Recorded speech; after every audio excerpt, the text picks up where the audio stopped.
एक गांव में एक किसान रहता था। किसान मेहनती तो था, परंतु बहुत मूर्ख भी था। लोग उसे अक्सर बेवकूफी भरे काम करते देख हंसते रहते।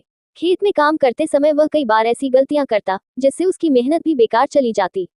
एक बार गांव में राजा के सैनिक आए और बताया कि राज्य में बड़ा अनाज उत्सव होगा।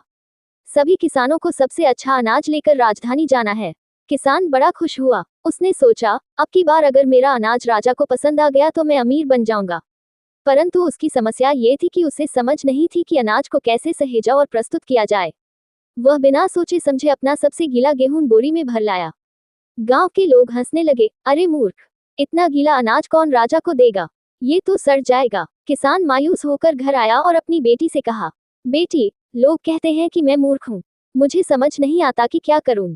बताओ, मैं अनाज कैसे दूं कि राजा खुश हो जाए।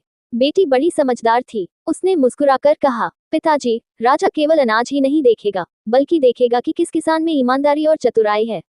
आप वही अनाज ले जाइए जो सबसे अच्छा और सूखा हो, और साथ ही कुछ ऐसा कीजिए कि राजा को लगे किसान गरीब है लेकिन दिमाग से अमीर है।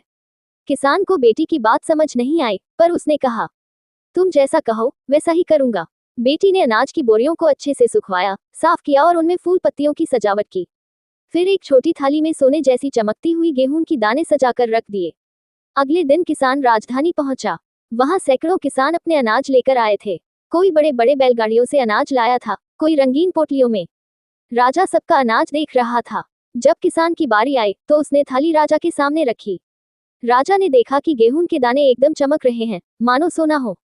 वह हैरान हुआ और पूछा, तुम्हें यह विचार कैसे आया कि अनाज को इस तरह प्रस्तुत करो। किसान ने ईमानदारी से कहा, महाराज, यह मेरी नहीं, मेरी बेटी की समझदारी है। मैं तो मूर्ख हूँ, पर मेरी बेटी ने सिखाया कि मेहनत की फसल को सम्मान के साथ पेश करना चाहिए। राजा मुस्कुराया और बोला, किसान, तुम मूर्ख नहीं हो। जिसने ऐसी समझदार बेटी को जन्म दिया, वह कभी मूर्ख नहीं हो सकता। तुम्हारी बेटी इस राज्य की असली संपत्ति है। राजा ने किसान को पुरस्कृत किया और उसकी बेटी को राजमहल में शिक्षा देने का आदेश दिया। उस दिन से गांव के लोग किसान का मजाक उड़ाना बंद कर दिए। अब सब कहते, किसान भले ही सीधा साधा है, लेकिन उसकी बेटी के कारण उसका घर हमेशा समृद्ध रहेगा।